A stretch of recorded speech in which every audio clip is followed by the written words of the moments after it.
News నేను ప్రియాంక. ఏపీలో రాజకీయ సమీకరణాలు వేగవంతంగా మారుతున్నాయి.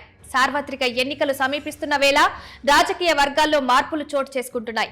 ఈ నేపథ్యంలోనే టీడీపీ జనసేన కూటమి నుంచి టికెట్ ఆశించి భంగపడిన నేతలపై వైసీపీ ఫోకస్ పెట్టింది. బలమైన నేతలను పార్టీలోకి ఆహ్వానిస్తోంది. ఈ క్రమంలోనే ఓ వార్త కూడా చక్కర్లు కొడుతోంది. విజయవాడ మాజీ ఎమ్మెల్యే వంగవీటి రాధ తిరిగి వైసీపీలో చేరనున్నారా? ఆయనను తిరిగి వైసీపీలోకి తీసుకువచ్చే ప్రయత్నాలు ముమ్మరమయ్యాయా? అవును, ఇప్పుడు సోషల్ మీడియాలో ఇదే ప్రచారం జరుగుతోంది. వంగవీటి రాధాతో మాజీ మంత్రులు పేర్ని నాని, కొడాలి నాని చర్చలు జరిపి వైసీపీలోకి రావాలని రాధాను కోరినట్లు సమాచారం. మచిలీపట్నం వైసీపీ అభ్యర్థిగా వంగవీటి రాధాను పోటీలో ఉంచుతారని కూడా టాక్. ఇటీవల టీడీపీ జనసేన ఉమ్మడి అభ్యర్థుల జాబితాను విడుదల చేసింది. అయితే ఈ జాబితాలో రాధా పేరు కనిపించలేదు. విజయవాడ సెంట్రల్, తూర్పు నియోజకవర్గాల నుంచి టికెట్ ఆశించారు రాధా. ఈ రెండు నియోజకవర్గాల్లోనూ టీడీపీ అభ్యర్థులను ప్రకటించింది. విజయవాడ సెంట్రల్ నుంచి బోండా ఉమా, విజయవాడ తూర్పు నుంచి గద్దె రామ్మోహన్ రావు అభ్యర్థిత్వాలను ఫైనల్ చేసింది. మొత్తానికి కూటమిలో వంగవీటి రాధ ఆశించిన టికెట్ దక్కలేదు. విజయవాడ వెస్ట్ టికెట్ జనసేనకు కేటాయించనున్నారు. ఈ నేపథ్యం నుంచి చూసినప్పుడు విజయవాడలో ఏ ఒక్క సీటు కూడా రాధాకు లేనట్లే. దాంతో రాధా వర్గం గరంగరం అవుతోంది.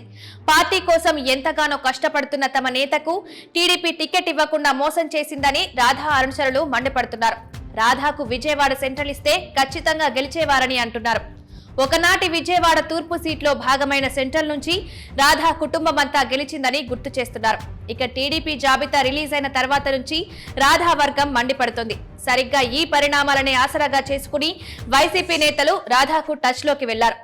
ఎట్టి పరిస్థితుల్లోనూ రాధాను వైసీపీలోకి తిరిగి తీసుకురావాలని చూస్తున్నారు.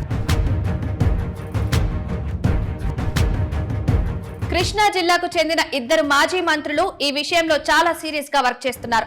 రాధా వస్తే కనుక ఆయనకు మచిలీపట్నం ఎంపీ టికెట్ ఇస్తామని కూడా చెబుతున్నారు. రాధా మరేమి కోరినా వైసీపీలో తీరుస్తామని చెబుతున్నట్లుగా టాక్. వైసీపీలో చూసినా విజయవాడ సెంట్రల్ టికెట్ ని మాజీ మంత్రి వెల్లంపల్లి శ్రీనివాస్ కి ఇచ్చేశారు. ఇక విజయవాడ వెస్ట్ టికెట్ ని మైనారిటీకి ఇచ్చారు. తూర్పు టికెట్ కూడా అభ్యర్థి ఖరారయ్యారు. అయితే రాధా వస్తే చివరి నిమిషంలో ఆయన మార్పులు చేర్పులు చేసేందుకు వైసీపీ రెడీగా ఉందంటున్నారు. వీలుంటే విజయవాడ సెంట్రల్ నుంచి కూడా రాధాను పోటీకి దింపడం సాధ్యమే అని చెబుతున్నారు. ఆ మేరకు వైసీపీ అధిష్టానం నుంచి బంపర్ ఆఫర్ ఉందని అంటున్నారు. మరి రాధా ఏం చెప్పారు అన్నది తెలియడం లేదు. ఎందుచేతనంటే రాధాకు గతంలో కూడా వైసీపీ నుంచి ఆఫర్లు వచ్చాయి, కానీ ఆయన ఏమీ చెప్పడం లేదు. ఆ మధ్య వైసీపీ కీలక నేత ఎంపీ మిథున్ రెడ్డి రాధాతో సమావేశమై వైసీపీలోకి ఆహ్వానించిన ఆయన నుంచి సానుకూల స్పందన రాలేదు. అయితే ఈసారి రాధాను కలిసింది ఆయన బెస్ట్ ఫ్రెండ్స్ కావడం విశేషం. పేర్ని నాని, కొడాలి నాని రాధాకు శ్రేయోభిలాసులు. దాంతో వారు చెప్పినట్లుగా రాధా విని వైసీపీలోకి వస్తారా అన్న చర్చ అయితే ఉంది. ఇంకో మాట ఏంటంటే మచిలీపట్నంలో వల్లభనేని బాలశౌరి ఉన్నారు. ఆయన బలమైన అభ్యర్థి. వైసీపీ నుంచి గెలిచిన ఆయన ఇప్పుడు జనసేనలో చేరి ఆ సీటు నుంచి పోటీ చేస్తున్నారు.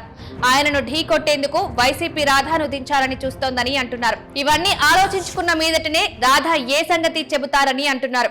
ఇక్కడ మరో మాట కూడా ఉంది. రాధాకు ప్రత్యక్ష ఎన్నికల్లో పోటీ అన్నది వైసీపీ ద్వారానే ఛాన్స్ ఉంది. ఆయన నో చెబితే గత 10 ఏళ్ల నుంచి ఆయన ఎన్నికల రాజకీయాలకు దూరంగా ఉన్నట్లుగా 2029 దాకా వేచి ఉండాల్సి వస్తుందని అంటున్నారు. చూడాలి మరి ఏం జరుగుతుందో. Please subscribe .news.